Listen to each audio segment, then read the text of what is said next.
Good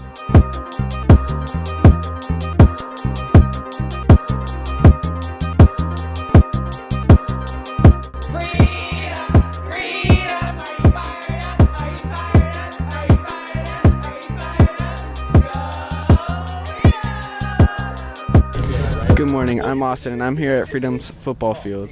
Recently, professional football players have been kneeling during the national anthem. High schools all around the states have been doing the same. Has this movement found a home at Freedom? Protesting during the national anthem is nothing new. In 1968, Tommy Smith and John Carlos raised a fist during the Olympic medal ceremony in Mexico. And now pro football players are kneeling to raise awareness about Black Lives Matter. However, many believe this gesture is disrespectful to the nation overall. I'm here with football player Toby DeLasso. And Toby, football players in the NFL are kneeling during the national anthem. What is your opinion on them doing that? Well, I think it's a good cause because they're using their First Amendment as for on their side and showing how they can stand up to Donald Trump in many ways instead of How would your coach feel about somebody on your team kneeling? Well, he wouldn't like it, but I don't know because we have a lot of military people and families and all that, so it'd be very disrespectful. So I don't think he would let us. Would you ever kneel? If it was a group of people, yeah. If it was for a good cause with the NFL is doing, yeah. Thank you, Toby. I'm Austin. Thanks for watching Focus on Freedom. Good morning, Freedom High School. I am Hermer Hernandez, and today we'll be looking at the recent trend of football players kneeling during the national anthem. Is this act necessary, or is it a disrespect? Let's find out. This week, national anthem protests continue in the National Football League. Protesting players and those who choose not to kneel either stayed in the locker room, kneeled or sat, while many teams stood and locked arms. I am here with Jalen Thomas, one of Freedom High School's football players. Jalen, tell us, how do you feel about this act of kneeling during the national anthem? I think it's kind of like a personal thing. If you feel like you should kneel for whatever reason, then take a knee. But if not, then there's really no reason to, in my opinion. But like I said, it's a personal thing. So if you feel you should, then do what you have to do. Do you or someone you know practice this act of kneeling? This year we haven't had any problems with it, but I know last year somebody did, and I approached them and they just said that it's, like I said, a personal thing. So I said, all right, do what you have to do, but just know that it's not really wanted here or really appreciated. So Many people say that kneeling players are protected by the First Amendment. On the other side, Donald Trump was quoted as saying that kneeling players are a total disrespect to our country. So how do you feel about these two statements by the president and the people? Do you agree with them or do you disagree with them? I can agree but also disagree because people have their own reasons to do it, but also there's not really, you don't have to do it on national TV or in front of a lot of people. You can just do whatever you have to do at home and just leave it from there. But for Donald Trump, what he said, I think is disrespect, but it's not, because you are protected by the First Amendment and you have a freedom of speech and do whatever you want to do. So I think people are protected. Okay, thank you for sharing with us, Jalen. That's all from Focus on Freedom. This is Hermer Hernandez, and thanks for watching.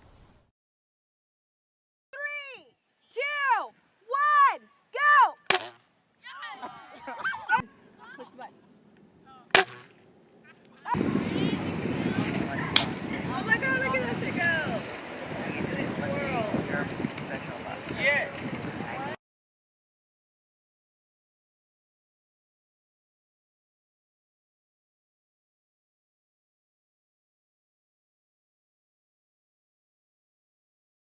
This season, we started yesterday, and we'll be going through next Monday. We've been here, the Patriots Jet Team Foundation has been helping Freedom shoot off rockets for 4 or 5 years.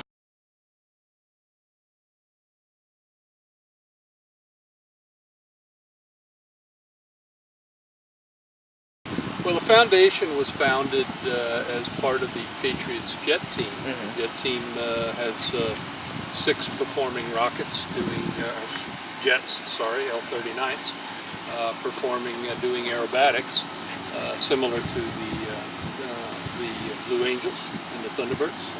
Many of the same acrobatics.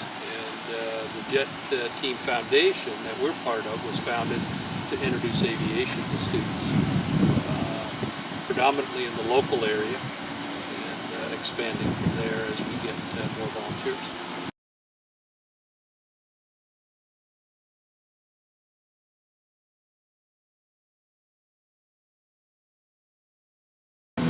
Probably about 180 feet.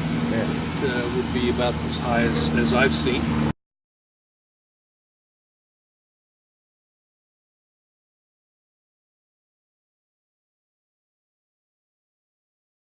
Use an inclinometer. These inclinometers here. And the inclinometer volunteers will sight the rocket to the apex. They'll let go of the trigger, and then they'll read the angle. And the kids will use math to calculate how high the rocket went. We give them the distance from the point where they're measuring to the launch.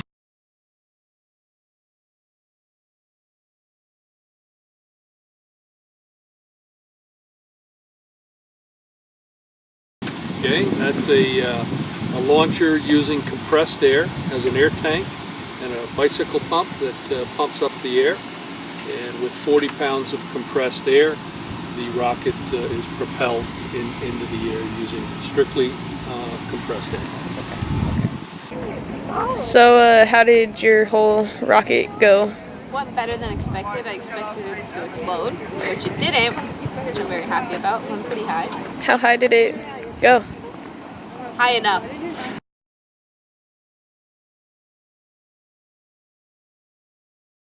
I trust Jesse with my life, so I'll let him be my pilot. Seems like a trustworthy person. I think we got nothing to lose. I think I would. I trust Jesse.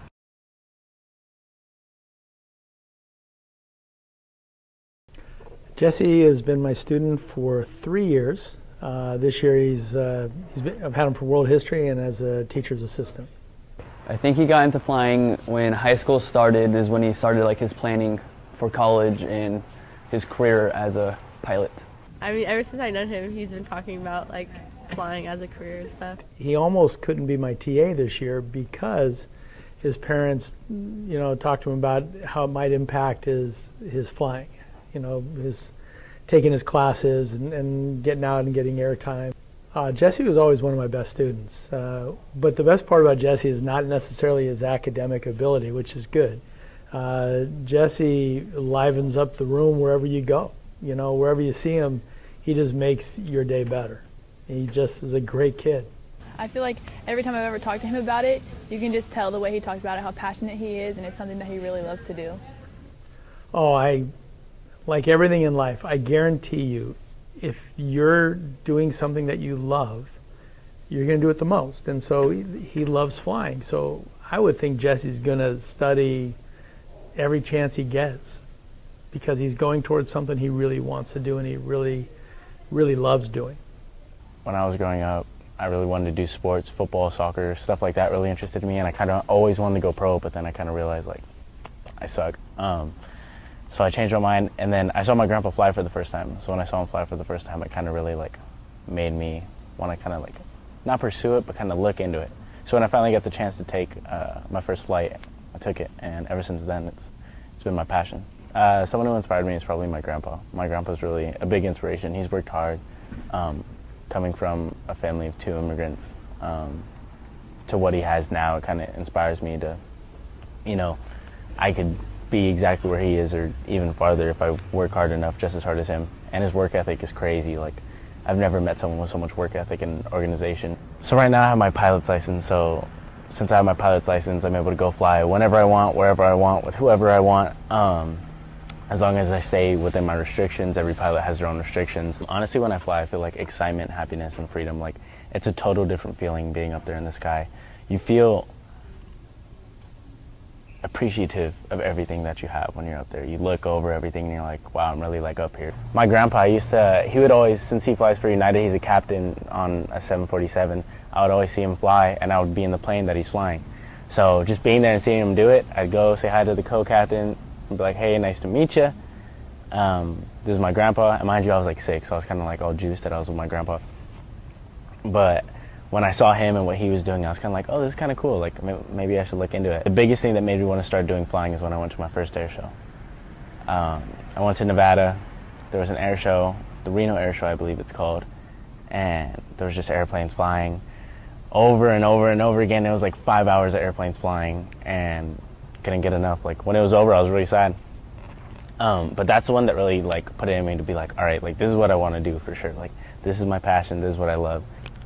I fly because I love it. I fly because it gives me a sense of freedom. It's different than what everyone else can do. You know, I've never wanted to be the one who's working in a cubicle or working in a factory or something like that. And no offense to people that work like that. Like, if you love it, you love it. But that's just never been me.